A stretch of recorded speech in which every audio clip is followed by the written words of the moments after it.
Hey Geeks! We're back with another movie review. This time we're reviewing Logan. And this review is going to contain spoilers, so if you haven't seen Logan and you don't want to be spoiled, skip this video and come back after you've watched it. So, I've seen a lot of headlines speculating that Logan might actually be the best comic book movie of all time. I wouldn't go that far, but it was definitely the best X-Men movie of all time. Hands down, like not even a competition. It was leagues above any of the other X-Men. The other thing I've heard a lot of headlines and heard people talking about is like, man, this movie is really depressing. The other thing I've seen a lot of is like, man, Logan's really depressing. And I'm like, dude, that's... Wolverine's not exactly a feel-good character. Yeah, I was gonna say, he's kind of a depressing character. Like, he's got a tragic backstory. A lot of crap's happened to him. Bad shit just follows him around. Yeah. What were you expecting? So, Logan takes place in the year 2029, and Wolverine's adamantium skeleton has been poisoning him, so his healing factor is basically non-existent. It does still kind of work, but pretty much not. Also, Professor Xavier, he has some kind of degenerative brain disorder, and when he has a seizure, he paralyzes people, and oh my, it's so cool. And basically, in the comic book, Old Man Logan, if I remember correctly, Logan was tricked into killing the X-Men. In the film, Logan, Xavier had one of these seizures and killed the X-Men. It's not something they dwell on a whole lot. It's something that kind of gets fed to us a little bit at a time until we're like, oh man. And it's not even really said. It's like implied. Yeah.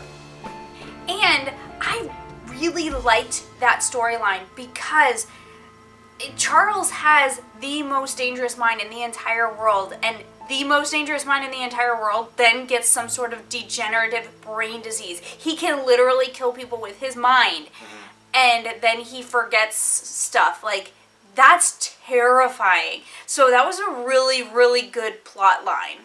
And then, of course, there is X-23, aka Laura, and I gotta tell you, kid actors can kill a movie. Yeah. They can absolutely ruin a movie, and she was awesome! Oh my god! Perfect. I love that she was mute through like the first half of the movie. More even. Yeah. Like she just didn't speak, and I was like, oh well, you know, maybe she understands English, but she doesn't speak English. You know, because she did seem to understand him when he was talking to her. But like, and then when she does finally talk, she just goes off in rapid fire Spanish, and oh, it was fantastic. It was brilliant. Yeah. And her face, oh my gosh, yeah. She acted, like you said, the first half of the movie, she didn't speak at all, but her face did all the acting, and it was phenomenal. Yeah. She is going to be amazing as she gets older. Like, she is an actress to follow. And the fight choreography with X-23, I mean, I don't imagine, because she's a kid, that she did a lot of her own stunts, but it was choreographed in a way that you couldn't see that, oh, that's clearly a stunt person. Yeah, you couldn't really tell that it wasn't her. And it was likely an adult who's just tiny. Because there are, I mean, like, I'm 5 foot, 5'1" on a good day. My mom's 4'11". My grandma's like 4'7" or 4'8". So, like, there are small females. It very easily could have been just a very small female stunt double doing hers. Or edited in a way that it looked like a small female. But you couldn't tell. It looked like it was that little girl, and I was like, dang, that little girl's got skills. Now, there were some shots where it was clearly her, and yeah, kids can do some, like, smaller stunts, so I feel like she probably does have a background in acrobatics or gymnastics or something like that. Because some of the ones where she jumps up on the guys and twirls around, like, the guy in that stunt can do most of that. Yeah. So she just has to do just a little bit. So yeah, I'm sure there's quite a bit that she did. I'd be interested to know. Up to him and stuff. Yeah, so. I'd be interested to know how much of the stunts she did, because she's blowing me away in this movie. Like this is an actress I look forward to seeing in many more movies. And some of the more shocking things that happened, like, I should have just instinctively known that Charles Xavier was going to die in this movie. I should have seen that coming a mile off, and I didn't. Oh, I did. I knew he was going to die in this movie.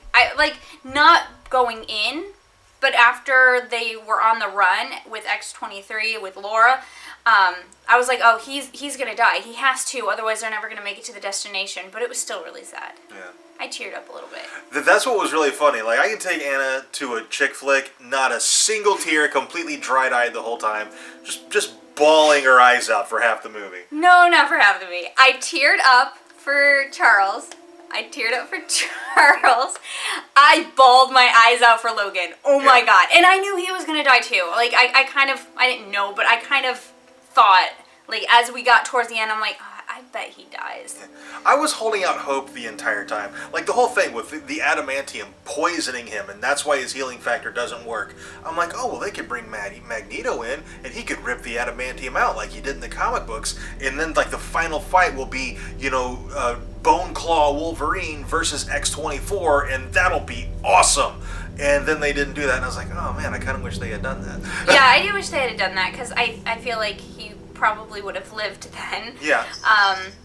But I also kind of like that he died because it makes Laura's story just as tragic as his. It makes her the next Wolverine. It makes her in charge of all those kids. Like, now he's basically told her, these are your people. You need to save them. So, like, she's gonna kind of become like this mix of Charles and Logan. And they didn't introduce this character, X-23, Laura, to never use her again. So she's going to pop up again at some point. Maybe not with the same actress. Maybe we'll catch up with her again when she's a little older, and there'll be a new generation of X-Men. Or maybe they'll do time travel and bring her into the regular X-Men timeline and do something with her that way. Either way, we need to see this character again, for sure.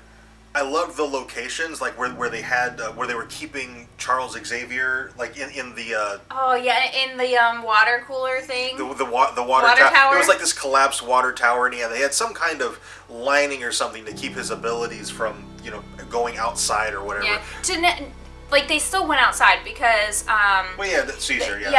Because when he had the seizure, Caliban still felt it inside the house, which was outside of of that. But I think it reined him in so that it didn't go as far. Yeah.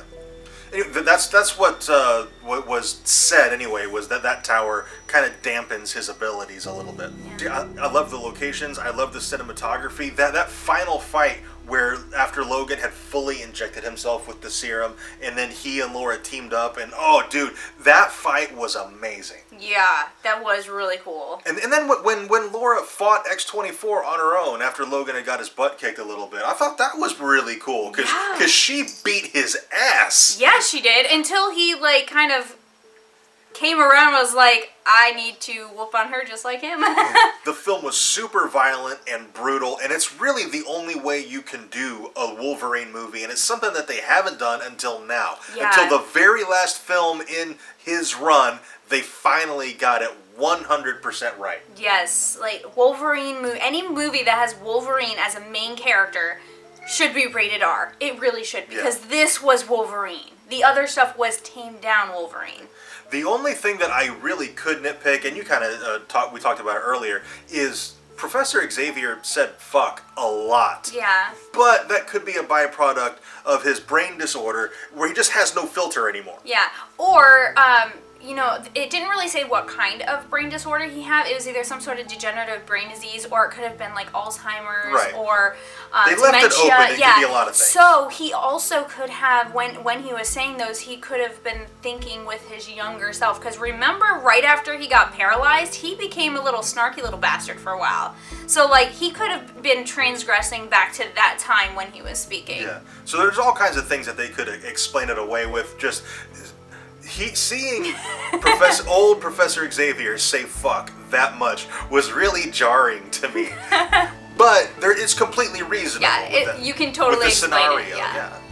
And I like how civilians weren't safe in this movie. Like, a lot of times, the good guys are able to save everybody, and they weren't. Like, a lot of people were injured in Vegas when Charles had his seizure. Yeah. And the couple and their child who helped with, who they helped with the horses, they all died. Yeah. And, I knew that was coming. I was like, if they do this correctly, they're all gonna die. Yeah. Like, they never should have stayed with them. Like, Logan should have thought, but Logan's not the one who would have thought of it. Charles is. And because he had that brain thing going on, he didn't think of it. That, hey, if we stop here and they find us here, they will kill all of these people. Mm-hmm. And it was a neat parallel with X-Men Origins Wolverine, which is an awful movie. Don't watch it. But it was kind of a parallel when Wolverine in X-Men Origins Wolverine met that couple on the farm, and then they got killed. total parallel with this family that the group met on the farm. Yeah. So, Logan was a fantastic movie. Phenomenal. I'm so bummed that it's Hugh Jackman's last time as Wolverine, especially with as good as this one was, to know that we're not going to get another Wolverine movie of this caliber. Yeah. And Patrick Stewart has said in an interview that he won't be doing Xavier anymore. However, he did say he wouldn't rule out a Deadpool appearance, like a cameo in a Deadpool. Yeah. But in X-Men, I think he's done with Xavier. Yeah. It's kind of thing where he's leaving he's not going to do Xavier anymore, but there's a caveat there. Yeah. He would do a cameo for Deadpool, which would be really neat, yes, I think. yeah. That would be really cool. Yeah. And if you haven't seen it and you watch this review anyway, when you do go and see it, there is no after credit scene, so you don't have to bother sitting around waiting for it. So, I think that's pretty much everything we have for this video. If you have anything to add, please let us know down in the comments. Also, if you enjoyed this review, tell us by dropping a like on it, share it with your friends, and subscribe for more reviews if you haven't already. And thank you very much for watching, and we'll see you next time.